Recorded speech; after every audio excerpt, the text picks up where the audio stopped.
بسم اللہ الرحمن الرحیم۔ مکتوبات امام ربانی مجد الفسانی شیخ احمد فاروقی سرہندی رحمہ اللہ الباری، دفتر اول، حصہ سوم، مکتوب نمبر 145۔ یہ مکتوب شریف حضرت ملا عبد الرحمن مفتی صاحب کو صادر کیا گیا ہے، اور علامہ عبد الرحمن مفتی صاحب کو عبد الرحمن لاہوری بھی کہتے ہیں۔ یہ مکتوب شریف اس بارے میں لکھی گئی ہے کہ سلسلہ عالیہ نقشبندیہ مبارکہ کے مشائخ جو ہے وہ اپنے مریدوں کو جب سیر و سلوک کراتے ہیں تو یہ لوگ سب سے پہلے ابتدا شروع عالم امر سے کر دیتے ہیں۔ اور اس مکتوب میں یہ بھی بیان کیا گیا ہے کہ کچھ لوگ ایسے ہیں کہ ان کو تاثیر اور اثر جو ہے نا وہ جلدی نہیں پہنچ رہا، تاثیر طریقہ عالیہ نقشبندیہ کا ان کو کم پہنچ رہا ہے۔ اس کی بھی ایک وجہ آپ مبارک نے بیان فرمائی کہ کیا وجہ ہے کہ ان کی تاثیر جلدی نہیں ہوتی، بلکہ ان کو بتدریج آہستہ آہستہ ان میں تاثیر سلسلہ عالیہ نقشبندیہ کی پیدا ہو جاتی۔ ہمارے بہت ساری ساتھی جو ہے وہ شکایت یہی کرتے ہیں نا کہ ہمیں بھی تو کچھ پتہ نہیں چلا، ہمارا قلب جو ہے یا لطیفہ روح جو ہے اس میں بھی فی الحال اتنا مجھے نہ حرارت نہ گرمی محسوس ہوتے۔ اس کی بھی وجہ مجد الفسانی رحمۃ اللہ تعالی مبارک آپ ارشاد فرما رہے ہیں۔ آپ فرما رہے ہیں کہ سلسلہ عالیہ نقشبندیہ کے بزرگوں نے ابتدائی سیر عالم امر سے کیا، جو سیر روحی ہے ہماری، جو اللہ رب العزت کے وصل قرب پہ ہم جانا چاہتے ہیں، اس کی ابتدا سلسلہ عالیہ نقشبندیہ کے بزرگوں نے عالم امر سے اختیار کیا۔ آپ کو معلوم ہوگا ایک عالم امر ہے، عالم خلق ہے۔ عالم امر کے 5 لطائف ہے، لطیفہ قلب، روح، سر، خفی، اخفا۔ اور عالم خلق کی بھی 5 لطائف ہے کہ ایک لطیفہ نفسی ہے اور عناصر اربعہ جس کا مجموعہ ہم لطیفہ قالبی کہتے ہیں، آگ، ہوا، پانی اور مٹی کا عنصر، جس کو چاروں عناصر کے اجتماع کو ہم لطیفہ قالبی کہتے ہیں۔ تو دوسرے سلاسل والے شروع کرتے ہیں سلوک سے، عالم خلق سے، اور سلسلہ عالیہ نقشبندیہ مبارکین جو ہے وہ شروع کرتے ہیں جذبہ سے اور عالم امر سے شروع کرتے ہیں۔ جذبہ کی معنی یہ ہے کہ آپ کی لطائف اپنی اصول تک جذب ہو، کشش پائے۔ جذبۃ من جذبات الرحمن یوازی عمل الثقلین ہے یا توازی عمل الثقلین۔ تو یہ جذبہ ہے کہ آپ کی لطائف جو ہے وہ اپنی اصل کی طرف چلے جائے، اور سلوک اس کو کہتے ہیں کہ آپ کا لطیفہ نفس مطمئن ہو اور عناصر اربعہ، آگ، ہوا، پانی اور مٹی کے عناصر کو اعتدال یعنی بیلنس آ جائیں، اس کو کہتے ہیں سلوک۔ تو دوسرے سلاسل کی جو بزرگ ہے انہوں نے شروع کرایا ہے سب سے پہلے سلوک سے، عالم خلق سے شروع کیا ہوا ہے۔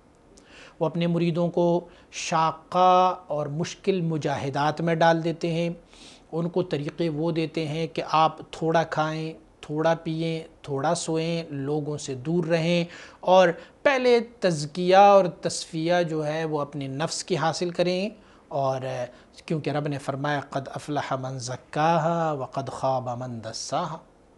تو اسی لیے اب انہوں نے شروع کیا ہے عالم خلق پر اور سلوک پر انہوں نے شروع کیا، جبکہ اس کی برخلاف سلسلہ عالیہ نقشبندیہ مبارکہ یہ شروع کرتے ہیں عالم امر سے اور جذبے سے شروع کرتے ہیں۔ اب آپ دیکھیں کہ آپ کو سلوک و تصوف کی کسی بھی کیٹیگریز میں سے جتنے بھی ہمارے بزرگ گزرے ہیں نا، ان میں سے آپ کو یہ معلوم نہیں ہوگا کہ نفس کی جو ہے وہ اصل نفس کہاں ہے۔ مثلا وہ آپ کو کہیں گے کہ نفس جو ہے وہ امارۃ بالسوء ہے، نفس جو ہے وہ پھر ملہمہ ہے، لوامہ ہے، پھر مطمئنہ ہے، راضیہ ہے، مرضیہ ہے اور کاملہ ہے۔ لیکن اصل نفس کے بارے میں کسی نے آج تک نہیں کہا، کیونکہ یہ عالم خلق میں سے ہیں، اور عالم خلق جو ہے وہ ہماری اس ہیومن باڈی میں ہے۔ تو نفس ہماری اس باڈی میں ہے۔ ایک عناصر اربعہ کے بارے میں بھی آپ نے کسی سے سنا نہیں ہوگا۔ ہوا جو ہے ان کا اپنا مرکز معلوم ہے، اور مٹی کا اپنا عنصر اور اپنی جگہ معلوم ہے، اور آگ کی اپنی جگہ، اور ہوا کی اپنی اڑان، اور پانی کی اپنی سارا کچھ وہاں پر موجود ہے۔ میرا مقصد یہ ہے کہ کسی نے ایسے نہیں بتایا کہ جیسے ہم لطیفہ قلب کے بارے میں کہتے ہیں کہ ان کا اصل جو ہے وہ عرش عظیم و شان سے فوق ہے، تو کسی نے یہ بیان نہیں کیا ہے کہ لطیفہ نفس کا اصل کہاں پر ہے۔ اچھا، ہم کہتے ہیں کہ لطیفہ روح کا اصل جو ہے وہ اصل قلب سے اوپر ہے، جو عرش عظیم و شان سے فوق ہے۔ اسی طرح اصل سر کا، اصل خفی کا، اصل اخفا کا۔ تو معلوم یہ ہوا کہ انہوں نے جو سیر شروع کیا ہے نا، ان کا سیر پھر عالم خلق تک ہی محدود ہے، اور عالم خلق میں ہی وہ سیر کرتے ہیں، بس بخلاف سلسلہ عالیہ نقشبندیہ مبارکہ کہ ان کا شروع تو عالم امر سے ہوتا ہے، اور عالم امر کی پہلی سٹیپ اور پہلی سیڑھی جو یہاں سے اب جاتے ہیں فوق کی طرف تو وہ عرش عظیم الشان لگتا ہے، اور اگر اوپر سے عرش عظیم الشان کی طرف آتے ہیں تو وہاں پر لاسٹ سیڑھی تقریباً وہی بنے گی۔ تو دیکھیں سلسلہ عالیہ نقشبندیہ مبارکہ کے بزرگوں نے پہلا قدم سٹارٹ کیا ہوا ہے کہاں سے؟ عالم امر کی اس لطیف قلب کی اصل سے۔ تو ان کا ابتدا سیر جو ہے وہ عالم امر سے ہیں، اور دوسرے سلاسل کی ابتدائی سیر عالم خلق سے۔ ان کا ابتدائی سیر جذبے سے ہیں، اور ان کا ابتدائی سیر وہ سلوک سے ہے، اور جذبہ مقدم ہے سلوک پر۔ جس کا جذبہ یعنی عالم امر سے شروع یہ مقدم ہو اور عالم خلق اور سلوک مؤخر ہو، یہی کامل اور اقرب ولی اللہ کا بنتا ہے۔ اب کیا ہوتا ہے؟ ان مبارکین نے عالم امر سے شروع کیا، اور جب عالم امر سے شروع کرتے ہیں تو عالم خلق کو اس کی ضمن میں اس کے تحت خود بخود طے کرا دیتا ہے۔ قلب ذاکر ہوا، اپنے اصل تک پہنچا، روح ذاکر ہوا اپنے اصل تک، لطیف سر، لطیف خفی، لطیف اخفا، ٹھیک ہے؟ 5 پڑوسی جو عالم امر کے ہیں وہ اصلاح ہوئے، اپنی اصول تک پہنچ گئے، رہ گئے یہ ہمارے مزید 5 پڑوسی، تو ان 5 پڑوسیوں کو ان 5 پڑوسیوں کے تابع کر دیا گیا۔ شروع میں کیا ہوتا ہے؟ شروع میں ہمارے یہ لطائف تابع ہوتے ہیں نفس کی، عناصر اربعہ کی، لیکن جب یہی ان کی تابعداری سے چھٹکارا پاتے ہیں اور خلاص ہو جاتے ہیں تو پھر مزید جو عالم خلق کی لطائف ہے وہ تابع ہو جاتے ہیں لطائف عالم امر کے۔ تو عالم امر مقدم ہوا۔ اب جب عالم امر کسی بندے کا مقدم ہو جائیں اور ان کا سیر اور سلوک یہاں سے شروع ہو جائے، یعنی عالم امر سے شروع ہو جائے، تو پھر یہ افضل ہے، یہ اعلیٰ ہے۔ اسی وجہ سے طریقہ عالیہ نقشبندیہ تمام طریقوں سے زیادہ اقرب اور قریب ترین ہوا۔ کئی وجوہات ہے اس دعوے کی ثبوت کے لیے، کئی دلائل موجود ہے، لیکن ایک دلیل اور بھی ہے، جو ایک دلیل تو یہ ہے جو میں بتا چکا ہوں، ایک دلیل اور بھی ہے۔ دوسرے سلاسل کے بزرگان 4 سیر طے کراتے ہیں: سیر لاہوتی، سیر ملکوتی، سیر جبروتی اور سیر ناسوتی۔ سیر ناسوتی ما تحت الثری سے زمین تک کی سیر کو کہتے ہیں۔ سیر جبروتی زمین سے لے کے آسمانوں تک، اور سیر ملکوتی آسمان سے 7ویں آسمانوں تک، اور سیر لاہوتی وہ عرش عظیم الشان کی سیر کو کہتے ہیں۔ جو تینوں طریقوں کی سلسلہ عالیہ چشتیہ قادریہ اور سہروردیہ کی جو لاسٹ اور اینڈ والی سیر ہے وہ عرش عظیم الشان والی سیر، جس کو سیر لاہوتی کہتے ہیں۔ اور سلسلہ عالیہ نقشبندیہ مبارک کا پہلا سیر عرش عظیم الشان سے فوق ہے، تو دوسروں کی انتہا اس کی ابتدا میں مندرج ہے۔ اسی لیے مشائخ نے فرمایا کہ یہ ہمارا سلسلہ جو ہے یہ تمام دوسرے سلاسل سے زیادہ اقرب، زیادہ اکمل، زیادہ اجمل اور زیادہ احسن ہے، بہت زیادہ قریب ہے۔ اچھا، اب دوسرے سوال کی طرف آتے ہیں۔ دوسرا سوال یہ پوچھا گیا کہ کچھ سالکین کو جو ہے وہ ابتدا میں کوئی تاثیر جلدی نہیں ملتا، تو آپ فرماتے ہیں کچھ سالکین ایسے ہیں کہ ان کا طریقہ عالیہ نقشبندیہ میں داخلہ بھی ہو جاتا ہے اور ان کا سیر بھی عالم امر سے ہوتا ہے۔ دیکھیں سلسلہ عالیہ نقشبندیہ میں جو بھی داخل ہونا ان کا سیر عالم امر سے شروع ہو جاتا ہے، اور آپ نے تو پہلے کہا تھا کہ سیر عالم امر سے شروع ہو جائے تو یہ دوسرے سلسلوں سے بہت جلدی اقرب ہے۔ تو اب کچھ سالکین کو ہم نے دیکھا ہے کہ ان کو یہ اقربیت کوئی مزہ نہیں دے رہا ہے، اس کو تاثیر نہیں مل رہا اس میں سے، تو یہ کیا وجہ ہے؟ آپ فرماتے ہیں کچھ سالکین ایسے بھی موجود ہیں کہ جنہوں نے سلسلہ عالیہ نقشبندیہ میں بیعت بھی کی ہے اور ان کا ابتدائی سیر جو ہے عالم امر سے ہیں، وہ جلدی متاثر نہیں ہوتے، اور وہ لذت اور حلالت کہ جو مقدمہ جذبہ میں ہوتا ہے، یعنی شروعی جذبہ میں، آپ اگر سالکین ہیں میری بات کو اگر آپ سمجھ رہے ہیں تو اگر آپ نے پہلے ذکر لیا ہوگا تو آپ کو ایک لذت ملے گا، ایک حلاوت ملے گا، ایک حرارت، ایک گرمی، ایک مستی، ایک عشق، ایک جنون ملے گا شروع ابتدا میں، لیکن کچھ سالکین ہے کہ اس کو ایسے نہیں ہوتا۔ آپ فرماتے اس کی وجہ یہ ہے کہ ان سالکین میں عالم امر جو ہے وہ عالم خلق کے بنسبت کمزور پڑ گیا ہے. عالم خلق ان کا سٹرونگ ہے، قوی ہے، اور عالم امر جو ہے ان کا کمزور ہے. تو کیا ہوگا؟ اسی ضعف نے، اسی کمزوری نے، عالم امر کی اسی کمزوری نے ان کو وہ تاثیر اور حلاوت اور حرارت اور وہ گرمی اور وہ جذبہ اور عشق و مستی کو ماند اور سرد کر دیا ہے. کیونکہ ان سالکین میں عالم خلق، آپ نے شاید پہلے ایک مکتوب شریف پڑھا ہوگا یا سنا ہوگا کہ مجدد رحمۃ اللہ تعالی کے بارگاہ میں آپ کی شیخ، آپ کا مرشد کچھ سالکین ان کی خدمت میں بھیجتے ہیں کہ ان سالکین کا میرے ساتھ کافی عرصہ ہوا ہے لیکن ان کو وہ حلاوت و وہ حرارت و گرمی اور وہ طریقت میں وہ کچھ نہیں ملا.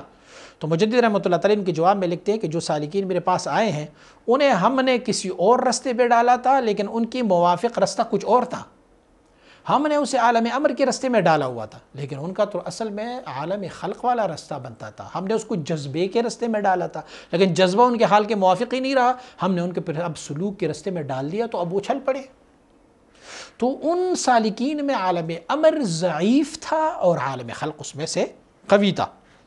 یہ اس وقت تک ان کو حلاوت و حرارت و گرمی اور لذت اس وقت تک نہیں مل سکتی جب تک کہ عالم امر ان کا عالم خلق پر قوی نہ ہو جائے. اچھا بھائی تو کیسے قوی ہوگا؟ ہم تو آئے ہیں اپنے شیخ کے پاس، ان کے سامنے بیٹھے ہوئے ہیں، فرماتے ان کا علاج کیا ہے؟ کامل مکمل شیخ کے پاس ان کا علاج ہے اور تصرفات وہی کرتے ہیں. تو تصرف والا اگر اس میں تصرف کرے اور ان کو توجہ دیں تو پھر ان کی عالم امر کو قوت مل سکتی ہے ان کے عالم خلق میں. تو پھر ان کو لذت بھی ملے گا، حلاوت بھی ملے گی، حرارت بھی ملے گا، سارا کچھ ان کو ملے گا. فرماتے ہیں اگر پھر بھی وہ نہ چلے نا، اگر پھر بھی عالم امر سے یا پھر اسی جذبے کے رستے سے وہ نہ چلے تو پھر ان کو کیا کریں؟ ان کی تزکیہ نفس میں اس کو ڈال دیں. یعنی ان کا شروع آپ کروائیں سلوک کے ساتھ. اب اس کو جذبہ اپنا مقدم کرائیں، ان کو پہلے سلوک مقدم کرائیں، اور اس میں سے تزکیہ نفس کو کیسے کروائیں؟ بہت سخت ریاضات ان کو دے دیں. اور ان کو کہیں، آپ دیکھیں گے کچھ ایک گروہ ہمیں ملتا ہے وہاں پہ سعودیہ میں حرمین شریفین میں، وہ جو ہے نا وہ دن میں انہوں نے لازم کیا ہوا ہے اپنے اوپر کہ وہ 100 رکعت نفل پڑھتے ہیں، 100 رکعت نفل پڑھتے ہیں، اور اپنی اوراد ہے، اپنی ورد ہے، اپنی وظائف ہے. تو ایسے نا ان کو شاقہ ریاضات میں اور مجاہدات میں اس کو ڈالا جائے. وہ ان کو کہے دن بھر میں ایک لقمہ آپ نے کھانا کھانا ہے، ایک گلاس آپ نے پانی پینا ہے، مخلوق کو چھوڑ دینا ہے، آپ نے جا کے صحرا میں بیٹھنا ہے، آپ نے جا کے پہاڑوں میں بیٹھ جانا ہے، کیونکہ اب تیری مناسب عالم امر والا حال نہیں ہے، اب عالم خلق والے حالات تمہارے ہیں. لیکن شرط یہ ہے کہ وہ ریاضات جو آپ ان کو دے رہے ہیں، وہ مجاہدات جو آپ ان کو دے رہے ہیں، وہ شریعت محمدی کے بالکل مطابق ہوں، غیر شرعی نہ ہو. میں پہلے بھی ایک مثال بیان کر چکا ہوں. ہمارے ایک بندے نے دوسرے ایک سالک سے پوچھا کہ میں کچھ ایسا خاص نماز پڑھنا چاہتا ہوں جس میں مجھے قرب مصطفیٰ اور قرب خدا مل جائے. تو انہوں نے ان کو طریقہ بتایا تھا. انہوں نے طریقہ بتایا، جب آپ تکبیر تحریمہ پڑھیں گے تو اس کے بعد آپ 100 مرتبہ پڑھیں گے درود شریف، رکوع میں 100 مرتبہ، پھر قومے میں 100 مرتبہ، پھر سجدے میں 100 مرتبہ، پھر قعدے میں 100 مرتبہ، پھر سجدے میں 100 مرتبہ، پھر اگلی رکعت میں، ہاں ایسے کر کے. تو وہ میرے پاس آیا، میں نے اس کو کہا یہ نماز مردود ہے، کیونکہ یہ شریعت محمدی صلی اللہ علیہ وسلم سے متصادم نماز ہے. درود کی فضیلت میں کوئی شک نہیں ہے، حضور پر درود پڑھیں گے تو 10 نیکیاں آپ کو ملتی جائیں گی، 10 خطائیں معاف ہو جائیں گی، 10 درجات بلند ہوتے جائیں گے ایک بار درود. لیکن یہ موقع اور محل نہیں ہے ان کا. موقع اور محل ثنا ہے، موقع محل کے ساتھ وابستہ ہے کہ آپ سورہ فاتحہ پڑھیں گے، کوئی ضم صورت کہیں، پھر اس کے بعد آپ رکوع کی اپنی تسبیحات ہیں، پھر سجدے کی اپنی تسبیحات ہیں، پھر انتقالات کی اپنی تکبیرات و تسبیحات ہیں، وہ سارا کچھ یہ شریعت مطابق. اچھا مرید کو آپ مجاہدات و ریاضات شاقہ تو دیں گے، لیکن وہ ریاضات اور شاقہ جو ہے وہ آپ کیسے دیں گے؟ جو بالکل شریعت غرہ محمدی صلی اللہ علیہ وسلم کے ساتھ موافق ہو. تو پھر جا کے جب ان کا لطیفہ نفس تزکیہ پائے، عناصر اربعہ اعتدال پہ آ جائیں، تو پھر اب ان کا حال آپ عالم امر سے آپ شروع کر لیں گے. اچھا، اور یہ بات بھی یاد رکھیں کہ کوئی بندہ یہ کہہ سکتا ہے کہ بھئی مجھے عالم امر کی لطائف میں کوئی حرکت و حرارت و حلاوت محسوس نہیں ہوئی، لذت محسوس نہیں ہوئی، شاید میں بدبخت ہوں، شاید میرا استعداد کم ہے، نہ ایسے ہو ہی نہیں سکتا، بلکہ آپ کا استعداد جو ہے وہ عالم امر کی بجائے عالم خلق میں بہت اچھا ہے۔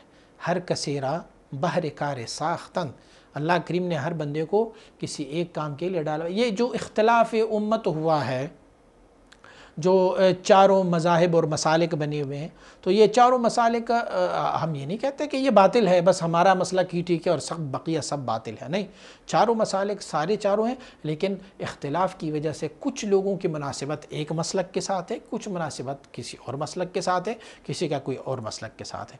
تو اسی طرح سلسلہ عالیہ نقشبندیہ مبارکہ میں بھی اگر کسی بندے کو عالم امر میں ترقی نہیں مل سکتی تو شیخ کو چاہیے کہ وہ اسے عالم خلق میں ڈال دے۔ افسوس صد افسوس کہ شیخ کو خود پتہ نہیں ہے کہ عالم امر کیا ہے اور عالم خلق کیا ہے، وہ تو لگا رہتا ہے ہو اللہ ہو اللہ ہو اللہ۔